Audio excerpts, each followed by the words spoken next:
దగ్గర 40,000 కోట్ల రూపాయలు ఒక ఇసుకలోనే దోపిడీ చేసే పరిస్థితి వచ్చారు. రాష్ట్రం అంతా అన్యాక్రాంతం అయిపోయే పరిస్థితి వచ్చింది. ఇంకో పక్క అమరావతి మన రాజధాని, బయట పోతే ఏం చెప్పాలో తెలియడం లేదు.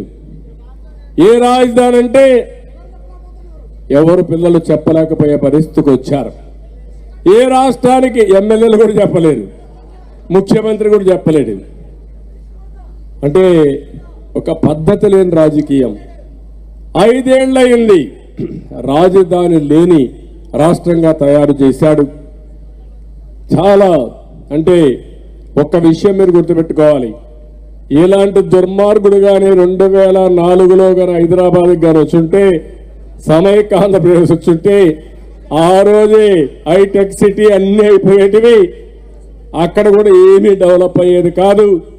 ఆ రోజు దాని జాతకం బాగుంది. ఇలాంటి దుర్మార్గుడు రాలా. వీళ్ళ తండ్రి అయిన రాజశేఖర్ రెడ్డి 100 రెట్లు మెరుగని నిరూపించుకునే పరిస్థితి వచ్చాడు. ఆ పెద్ద మనిషి ఎక్కడ అడ్డం పడలేదు. దానివల్ల హైదరాబాద్ బతికిపోయే పరిస్థితి వచ్చింది. నేను అడుగుతున్నా మిమ్మల్ని, అమరావతికి ఎన్నికల కంటే ముందు అసెంబ్లీలో హామీ ఇచ్చాడా లేదా? అమరావతి రాజధాని చెప్పాడా లేదా? రికార్డులో ఉందా లేదా? మాట తప్పాడా లేదా?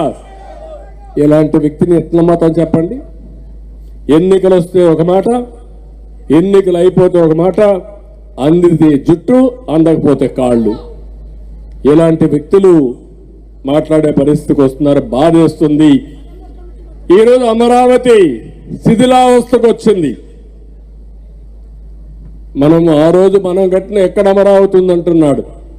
మనం కట్టిన అసెంబ్లీ, మనం కట్టిన సెక్రటరియట్లోనే ఈరోజు మొత్తం అక్కడ ఈయన కూర్చొని క్యాబినెట్, మనం కట్టిన హైకోర్టులోనే హైకోర్టు నిర్వహణ. అదే బిల్డింగ్లన్నీ కానీ పూర్తి చేసుంటే, ఆ రోజు మనం తయారు చేసిన ప్రణాళిక పూర్తిగానే చేసుంటే ఇప్పటికే అది ఒక షేప్కి వచ్చేది. మన పిల్లలకు ఉద్యోగాలు వచ్చేటివి, ఉపాధి వచ్చేది.